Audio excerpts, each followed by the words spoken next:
Hola, buen día a la audiencia. Sí, no escapa a nuestro departamento, a nuestra región, de todo lo que ha pasado a nivel mundial y a nivel de la Argentina, ¿no es cierto? Uno lo ha notado que a principios del 2020, ¿no es cierto?, disminuyó muchísimo en todo ámbito, ¿viste? No solo cardiológico, las atenciones, y ustedes mismos a veces hacen la crítica que no todo pasaba por el COVID, ¿no es cierto?, que había otras enfermedades que había que atender. Claro. Pero por el temor a lo desconocido, lógico, la gente se resguardó, aparte porque había una cuarentena obligatoria de que había que quedarse en casa, y la gente, mientras no tenía ningún síntoma que lo llevara a hacer una demanda de atención en cualquier especialidad, dejaba de hacerla. Y en el punto de vista cardiológico, como a veces un primer síntoma desde un dolor de pecho o una palpitación pueden ser signos de incipiente de algo grave, y sí, disminuyó mucho en un primer periodo, probablemente en los primeros 6 meses, 7 u 8, y después ya empezó la gente a adaptarse y salió. Y hoy actualmente ya estamos casi en el mismo ritmo que antes. Claro. Anselmo, usted es cardiólogo, ¿no? Pero digo, como profesional de la salud, ¿qué mirada tiene de la pandemia? Me decía fuera de él que usted no tiene dudas que puede venir una segunda ola, como mucho se está diciendo.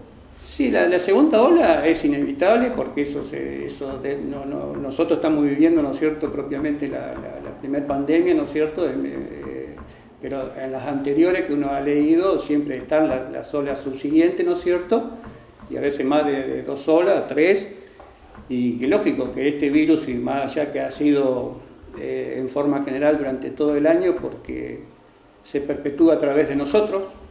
Nosotros seríamos lo que es el mosquito para el dengue, lo que yo siempre digo, ¿viste? El dengue se transmite a través del mosquito, y el virus se transmite a través del ser humano, ¿no es cierto? Y nos vamos contagiando. Pero creíamos que al principio era algo estacional como la gripe, donde predomina más el invierno, pero ha demostrado que eso es general. Y sí, ahora en esta época estacional empieza a tener más potencia el virus y va a surgir. Lamentablemente se está hablando de todas estas nuevas cepas más virulentas, que estamos en la zona cercana con Brasil, que ya sabemos que es una frontera fácilmente penetrable por todo lo que hace al comercio, ¿no es cierto?, en base a Brasil y Argentina. Sí. Que en la ruta 14 tenemos la zona del Mercosur de alto riesgo, porque los tránsitos cerca de los camiones, los camioneros, y van a seguir supuestamente las cepas que hay de Brasil, hay algunas que son muy virulentas, pero la vamos a tener, sí. Anselmi, como digamos que como todos los años se trabaja de manera mancomunada con el municipio en los controles cardiológicos, ¿de qué manera van a funcionar? ¿Dónde? ¿Cuándo? ¿Cuáles son los requisitos? ¿Y para quiénes está apuntada la campaña? Sí, nosotros estamos, o personalmente, pero casi todo el departamento, estamos desde el 2008 haciendo esto. Te digo más, debe ser una de las únicas provincias, porque yo ya estoy bastante viejo en esto, ¿viste?, pero vi toda la secuencia de cómo nació esto, ¿no es cierto? Ya había nacido antes de que yo viniera a Entre Ríos, pero sé cómo se fue gestando todo.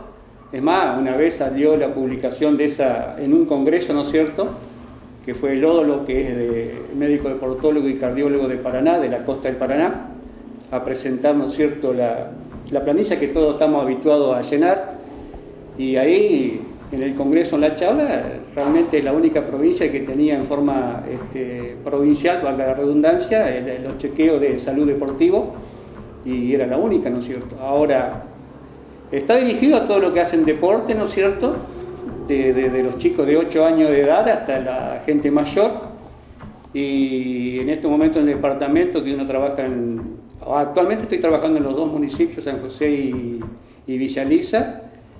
Acá se va a trabajar en el Virgen Niña, ¿no es cierto?, los días viernes, y está dirigido, como te digo, en el control del deportista para detectar este riesgo que pueda tener durante la práctica del deporte, ¿no es cierto? Te comento que, para que vean, porque siempre hay, y yo siempre lo digo para que entiendan ustedes, uno trata de trasladar lo que nosotros hacemos, la prevención, como cualquier prevención de un accidente. Va a ser muy difícil que podamos tener 0 de accidentes, Se trata de disminuir, o la inseguridad, todo lo que sea. Se busca llegar al cero de riesgo, ¿no es cierto? Sí, sí. En la prevención es lo mismo, porque todo a veces dice la gente común, no se puede prevenir. Prevenir se puede prevenir. Y a eso ahora te iba a comentar, se puede prevenir. Lo que no se puede evitar que algunos hechos sucedan, porque el corazón es un órgano que si ustedes están en esto, a veces con unas propias autopsias de un paciente que ha hecho una muerte súbita, el corazón estructuralmente está sano y no ven por qué. Y eso a veces nosotros sabemos por qué sucede eso y son justamente una de las que no podemos a veces descubrirla en ese momento y después se gesta el problema a posteriori. Pero yo desde que estoy acá, del 2008 hasta el 2016, a mí uno tiene que ir tomando datos de pacientes, de personas, ¿no es cierto? Y para que un dato sea positivo tenemos que tratar de que no sea un hecho azaroso, que sea por el azar. Entonces piden que mínimamente sean 10.000 deportistas evaluados, ¿sí? Bueno, yo lo logré del 2008 al 2016, evalué 10.000 deportistas, de los 8 años hasta los 56, y he tenido cerca de 21 casos con riesgo de un evento de muerte súbita, en nuestro departamento cerca de 21 casos, donde siempre lo dividimos en alto riesgo, moderado y bajo riesgo de un evento cardíaco como la muerte súbita, y nos ha pasado acá en nuestra zona, ¿no es cierto?, desde que yo estoy, con un chico, me acuerdo en el 2008 que era el jugador de Ñapindá, y después acá en Villa Lisa, donde hubo esa dificultad si era por un traumatismo craneal o algo propio del corazón, y terminó siendo del corazón, que ya era una miocardiopatía hipertrófica. Que yo fuera de eso lo he detectado en deportistas asintomáticos, y bueno, han tenido que dejar el deporte, pero he tenido 22 casos y después otras enfermedades cardiovasculares que, si bien se detecta, que también ayuda a detectar enfermedades del corazón, que la gente desconoce porque no van a hacerse los chequeos fuera del ámbito deportivo, sino a un consultorio. Claro. Anselmi, ¿usted puede explicarnos de la manera más clara posible, como profesional de la cardiología, qué del funcionamiento, cuando usted analiza, es decir, hace un análisis, ¿no es cierto?, los valores o los indicios que son los que le hacen prever que alguien puede tener una muerte súbita? Es decir, cuando usted lee los estudios, ¿qué del funcionamiento del corazón le dice que no está bien o es lo que le hace prestar atención, digamos? Es decir, ¿qué es lo que usted ve que el resto, por no saber del tema, no vemos? Bueno, a nivel mundial, y vuelvo a repetir, a nivel mundial, y cuando hay que estudiar a muchos pacientes, lo que hay que tratar es ser, cuando se hace prevención, entendiendo prevención, un paciente asintomático. No estoy hablando de un paciente, un deportista que me consulta porque tiene dolor de pecho, claro, porque tiene una pérdida de conocimiento durante el esfuerzo, o porque tiene otra sintomatología, donde ahí ya entra, yo te digo, el picadillo de carne, ¿viste? Lo estudiamos a full con muchas cosas. Cuando uno hace prevención de pacientes asintomáticos, tiene que ser muy eficaz y eficiente, o sea, lograr el éxito con el menor costo posible, ¿sí? Como en todo ámbito. ¿Qué quiere decir? Porque si yo voy a hacer todos los estudios habido por haber a un paciente de deporte o cualquier ámbito, yo te puedo gastar, digamos, por decirte así, un precio. Estoy hablando de valores viejísimos. Un deportista por ahí, bueno, hágale todos los estudios, te puede salir 30.000 pesos por jugador. Antes. Hoy ponerle, multiplicarlo por 3 a ese valor. Entonces, a nivel mundial, lo que la gente también sigue por ignorancia, ¿no es cierto?, porque no tienen por qué saberlo, es desde la revisación médica, el interrogatorio del deportista, los antecedentes del deportista, padre, madre, si han tenido muerte súbita, y después el conocimiento ya preformado del médico, en este caso del cardiólogo, de lo que yo tengo que buscar y saber ya en mi cabecita las enfermedades que tengo que detectar, ¿no es cierto?, que pueden ser enfermedades que pueden estar detectadas en el electro o sospechadas en base a lo que el paciente yo hallé en ese momento. Pero siempre se parte por el examen físico, el interrogatorio y el electrocardiograma. Está bien. Y de ahí, ¿no es cierto?, en base a lo que uno haya, tenemos que nosotros determinar la edad del paciente. ¿Por qué? Porque la edad del paciente juega un rol que, a partir de hace 2 años atrás, por suerte, argumentaron que asociaban a lo que te estaba diciendo, el examen cardíaco, el interrogatorio y el electro, por encima de los 40 años o igual a los 40 años, la ergometría. Famosa ergometría, muy discutida, porque la gente dice mejor una ergometría que un electro y sin embargo no es así. Y por debajo de los 40 años o de 35 hacia abajo, con lo que yo te estaba diciendo era suficiente. Y en base a lo que uno ha hallado, ¿sí?, la necesidad de otros estudios complementarios que van a ir aumentando el costo operativo desde lo que te hablaba de los 30.000 pesos, que viene el ecocardiograma, una cámara gamma, una resonancia nuclear magnética cardíaca. Te digo, yo por ejemplo, de los 10.000 pacientes que he evaluado, donde tengo 22, 23 pacientes con riesgo de un evento cardíaco, por ejemplo, de esos pacientes que he detectado, ninguno me ayudó en la ergometría para detectar. ¿Ah, no? No, la mayoría fue por lo que hice. Por todo el proceso. Por todo lo que hice y lo sospeché en ese momento con el electro. Ajá. Después lo confirmé con el ecocardiograma. Y cuando había dudas entre el eco, porque no todo es 100% de exactitud, pero a la alta sospecha, como dice olfatear, la alta sospecha, lo complementábamos con la resonancia nuclear magnética, que ya es un estudio costosísimo, ¿no es cierto? Y se confirmaba. O sea que el electro es altamente efectivo, digamos. A ver, volvemos, es el inicio y ayuda un montón, ¿no es cierto? Está bien. Ayuda un montón. Ahora te decía, en el 2018, la pandemia fue, en el 2018, que yo ya lo sabía por lectura, porque uno lee. La conocía personalmente la doctora Boraita, si vos después ponés, la googleás, Araceli Boraita, es una española, una doctora, cardióloga, que toda la vida se dedicó a la muerte súbita, a los deportistas, a evaluación deportológica, después vino la muerte súbita, y él se dedicó y hace exclusivamente en el alto rendimiento. Hablemos de España, de la liga, de todas cosas, pero la liga de fútbol, ahí se dedica. Entonces ella tiene ella personalmente más de 6.000 evaluados. La mayor causa de muerte súbita, y yo vuelvo a insistir, la estamos viendo en nuestro departamento, es la miocardiopatía hipertrófica.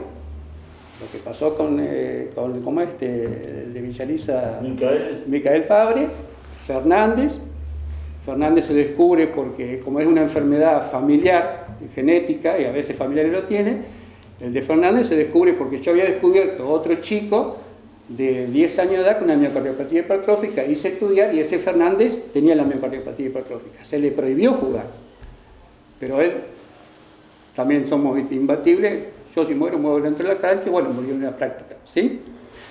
¿A qué voy con esto? A esa que yo ya uno lo sabía.